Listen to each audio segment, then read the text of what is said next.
All right, so here's a question for you. How does a new investor know? Like you and I look at that property, the one that you just kind of walked through the Matterport there, right? You and I look at that, and David, and we're like, oh yeah, Jimmy, great. We'll paint the cabinets here, like the flooring, whatever. We'll cover them with this. Like, it's not a scary thing. But how does a newbie know something is cosmetic and not a scary thing? Or this is a tremendous rehab that they should not get into because it's like, it's going to be a money pit? That's a great question. Really, and this is the first thing that everybody should do is buy something to live in.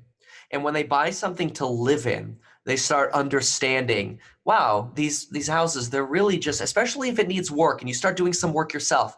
When you start doing things like, I'm going to put on paint, I'm going to do a little bit of, drywall, maybe I'm going to have an electrician show me how and teach me how to change an outlet safely.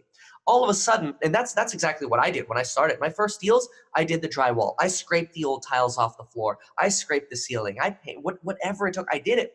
And what it taught me was something that I thought, especially at 19 years old, was an invaluable lesson that, wow, these houses are really just toothpicks and paper. It's not that complicated to deal with the cosmetics.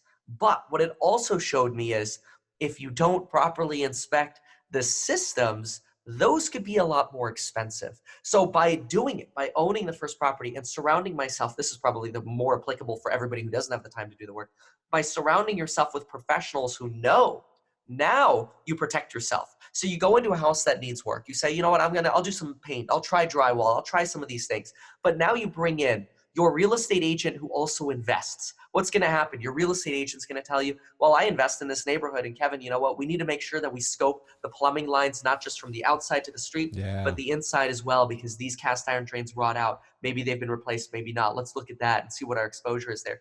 That's where you learn a lot really fast for free, basically, because your agent's getting paid by the seller. And then guess what? You do a home inspector, and the home inspector goes, you know what? This electrical thing over here, this is a little janky.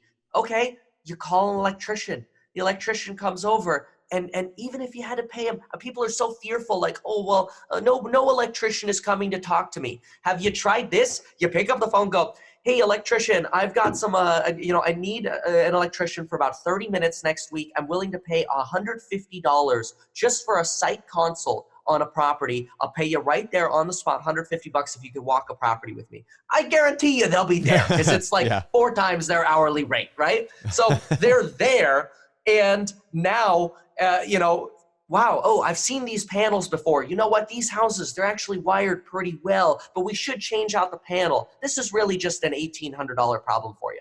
Wow, cool, thanks. I knew nothing about electrical. Now I quantified it with a number. It's $1,800. Does that still make sense to my deal? So the two things, one, get into, be willing to do some stuff yourself and learn and be exposed. Because if you walk in, you see stinky asbestos and lead and mold and all this, you're going to be fearful unless you're willing to try to expose yourself to understanding what does it actually take to deal with this and solve it.